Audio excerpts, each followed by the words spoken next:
We learn about the impact Latinos play in the changing political landscape for New Jersey's Jose Salsa. And with a new governor in place, will driving privileges for immigrants, regardless of their status, finally see the light of day? It's all here on the next Latino Motion. Join us.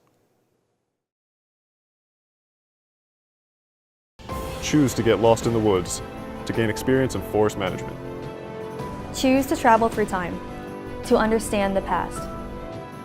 Choose to soar to pursue a career in dance. Stockton University offers 50 high-quality academic programs, small class sizes, and affordable tuition. Choose to match your interests and talents at one of New Jersey's nationally ranked universities.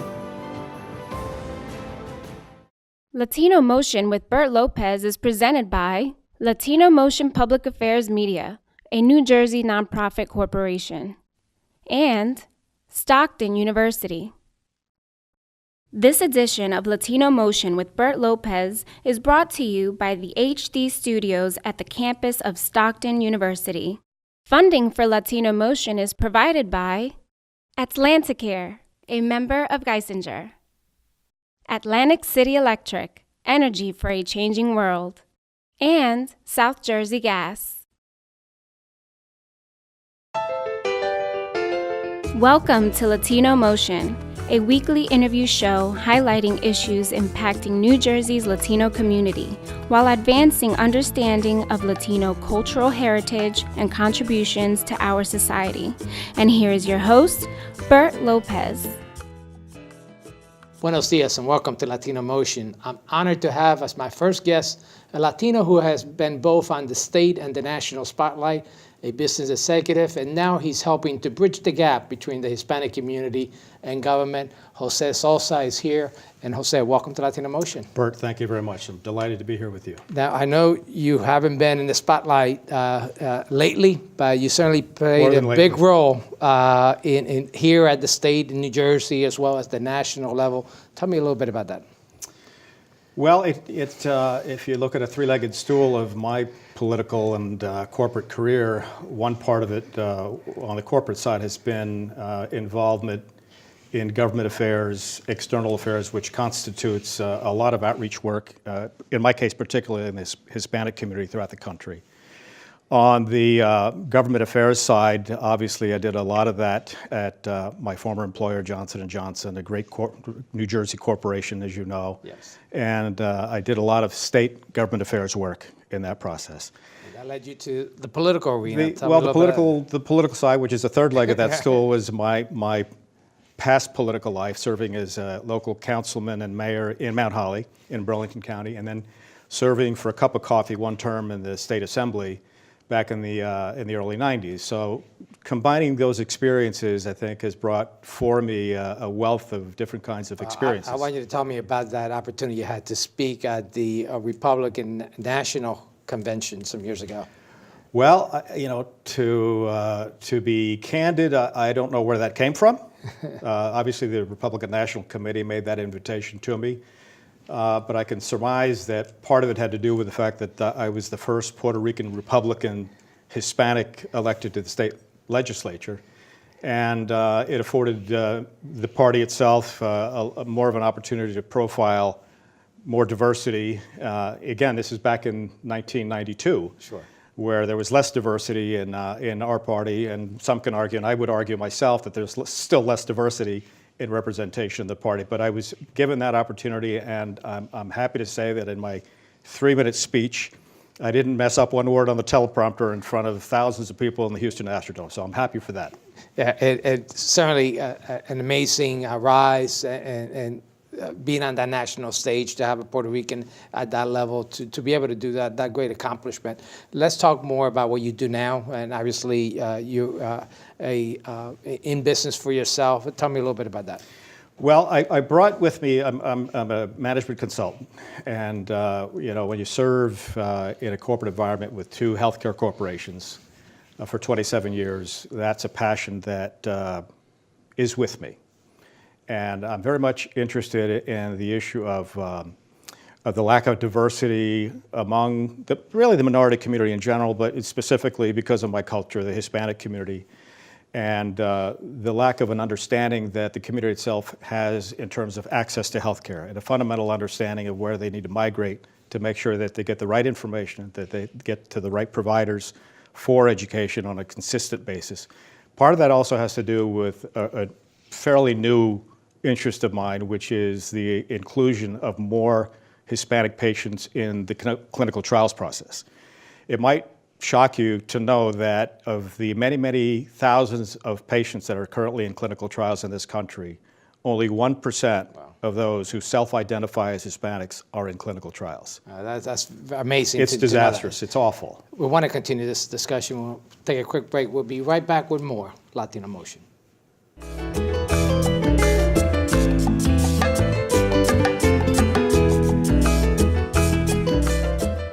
Welcome back to Latino Motion. We continue our discussion with Jose Salsa, a prominent New Jerseyan who's had a major role both at the state and the national level, and focusing on some health disparity that you do through your company. Tell me a tad more about that. Well, the experiences that I had, again, in the pharmaceutical industry really illustrate that for as sophisticated as that industry is, and as successful it is in producing life-saving drugs and medical devices and so on, I believe that it is still, and these are my descriptions of it, culturally incompetent as to the Hispanic community.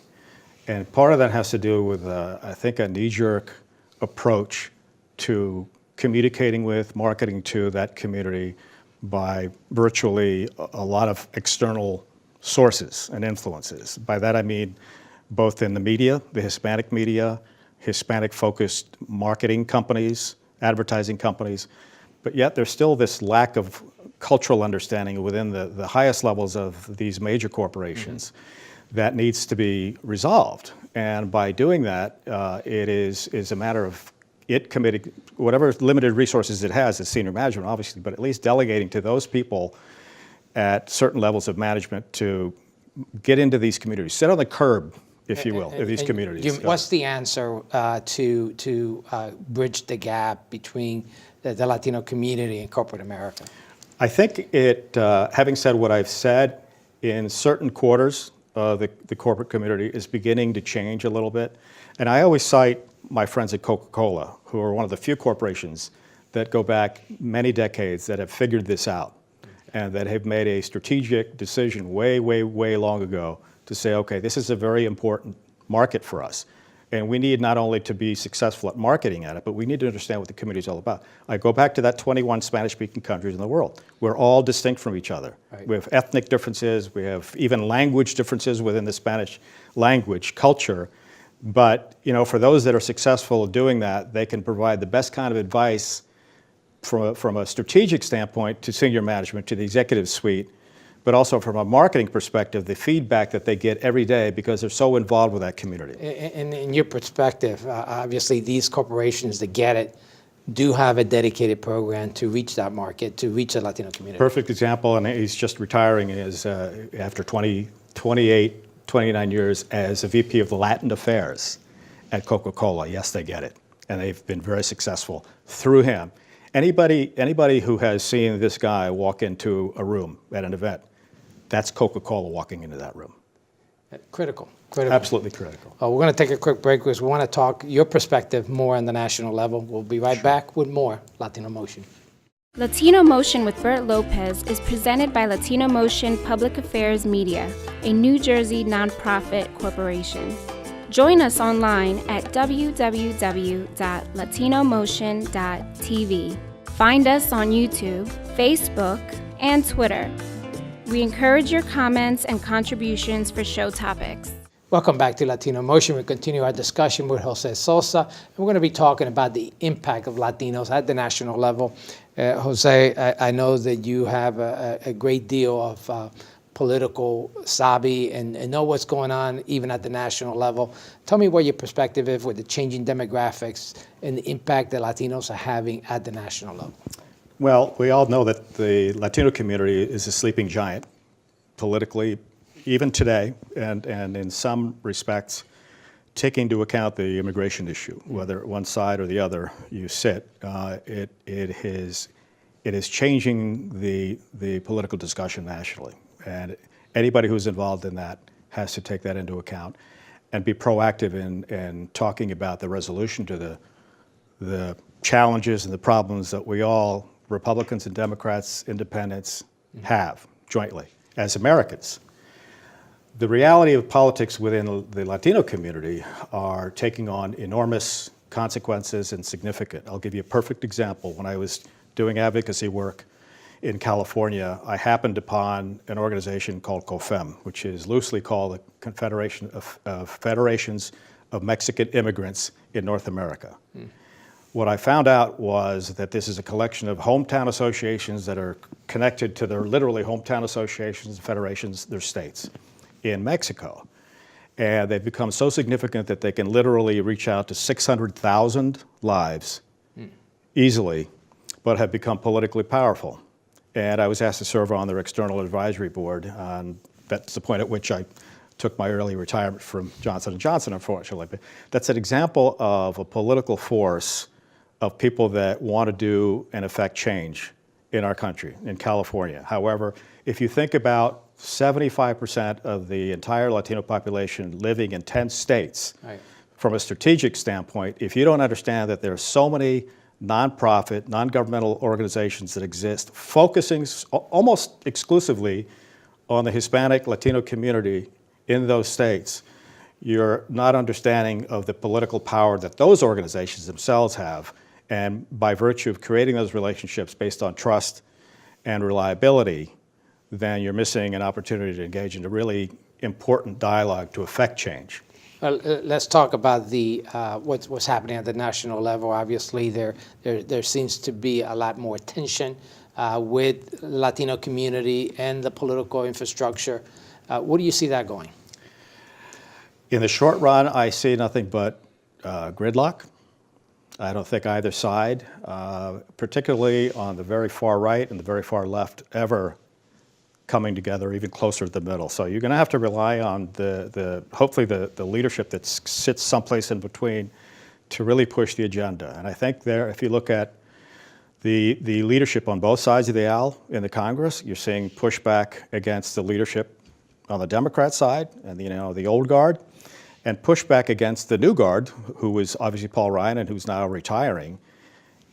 That soup's being mixed a little bit differently now, and I'm hoping that cooler heads prevail on, and if you want to talk about the immigration issue, that's a really important public policy issue. And it's a divisive issue as well. A very divisive issue, but I think one that if those cooler heads, in addition to President Trump and the White House and the staff, can figure out a way to come together, at least in some small measure, to a small resolution to the issue, and start chipping away at the broader issue of the impact of this country. Let's certainly hope that happens. Yes, indeed. Thank you for sharing your wisdom here with us in Latino Motion. Thank you for having me. I appreciate it, Bert. And please stay tuned. We'll be right back with more Latino Motion.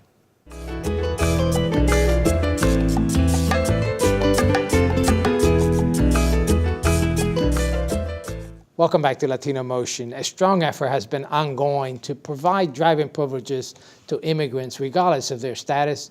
Are we any closer to that becoming a reality? Well, returning to the show is Eliud Gatier. He is here to share his perspective on this issue. Eliud, welcome back to Latino Motion. Well, it's my pleasure to be here, Bert. And I know that you were here talking about this concept. It's now a lot closer. We actually have the bills in place. Tell me a little bit more about that. Sure. In January and early February, the bills were submitted to both the Assembly and the Senate. The Assembly Bill 1738 was submitted in January, and then the Senate Bill 1340 was submitted February 1st. So these bills, once they were submitted, they were automatically sent to their respective committees. On the Assembly side, we have the Homeland Security and State Readiness Preparedness Committee, and on the Senate side, we have the Law and Public Safety Committee, who are now holding on to these bills.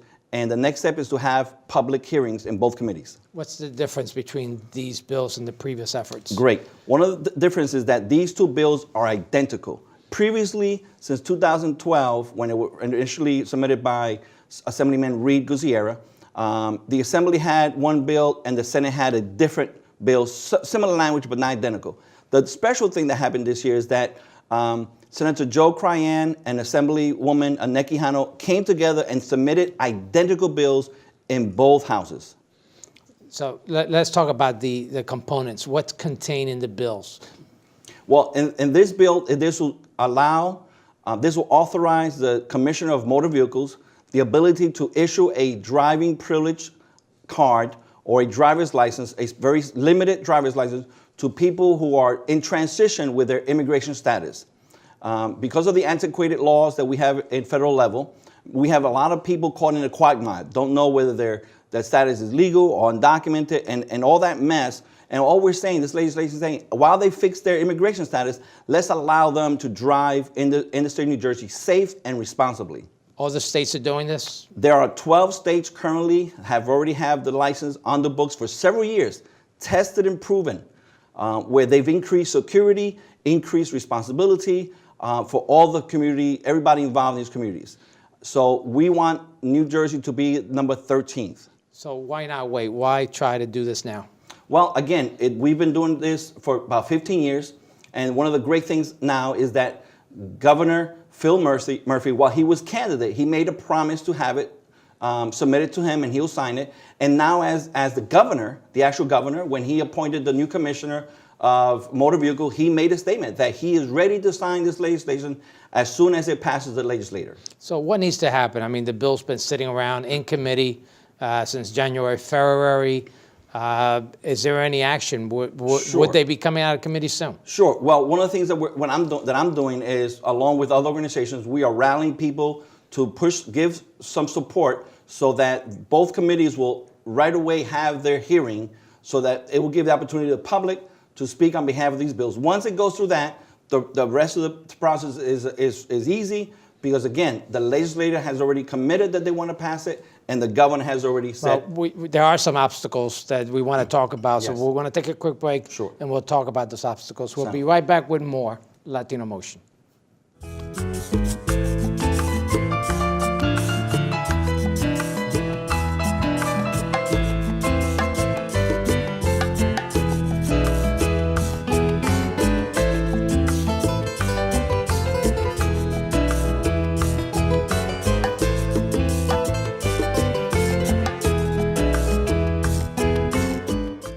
Welcome back to Latino Motion. We continue our discussion with Eliu Galtier on the status of driving privileges for immigrants, regardless of their status. And we were talking about the bills that are still pending. The governor's willing to sign. They need to come out of committee. But let's talk about some of the obstacles that are in the way. Let's talk about some of the federal issues that that could put a wrench into this whole works. Well, one of the things that's being considered is the Trump factor. They're concerned that if these licenses are passed and are authorized, that the INS or ICE will then use that to track people down. Is that a reality? No, because the way that the law is being adjusted now, with the help of the New Jersey ACLU, they're going to fix it so that that only through a subpoena can they obtain that information. Right now, if a police officer is looking for you, they can look up DMV and find your information without a subpoena just to find out your address. Well, they want to strengthen that ability to do that. The other thing is that is being said is that immigrants, even if the license passed, that immigrants wouldn't want to apply.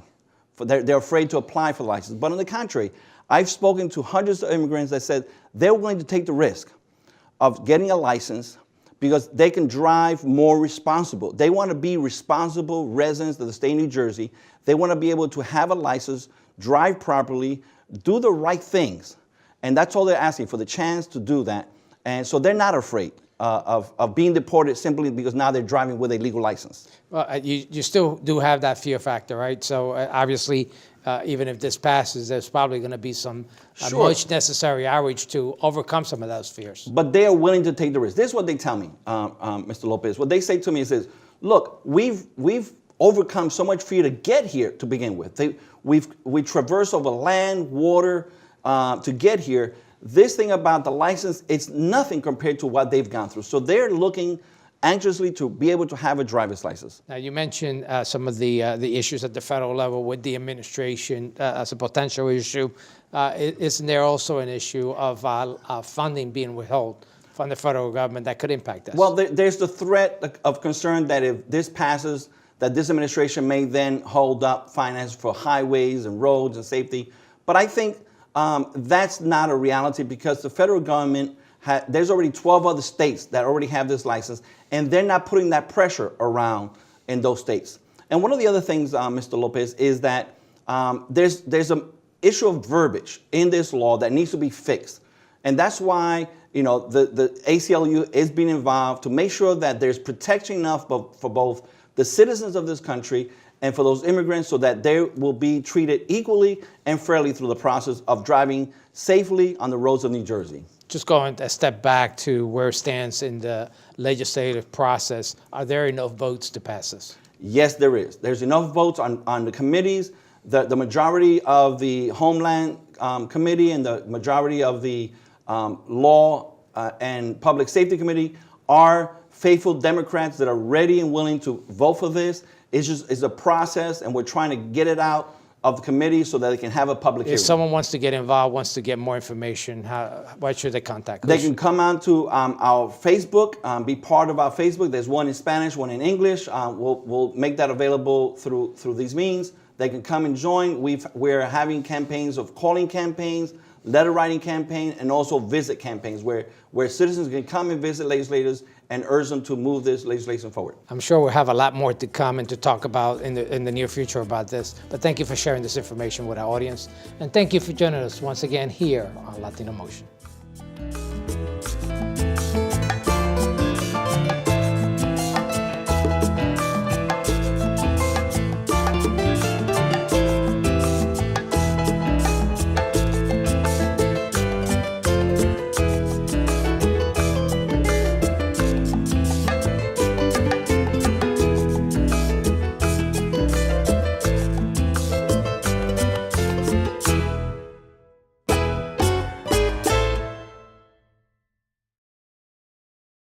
Choose to get your feet wet, to learn more about protecting our environment. Choose to read minds, to understand the human brain. Choose to get your hands dirty, to create a masterpiece. Stockton University offers 50 high-quality academic programs, small class sizes, and affordable tuition. Choose to match your interests and talents at one of New Jersey's nationally ranked universities. Funding for Latino Motion is provided by Atlanticare, a member of Geisinger. Atlantic City Electric, energy for a changing world. And South Jersey Gas.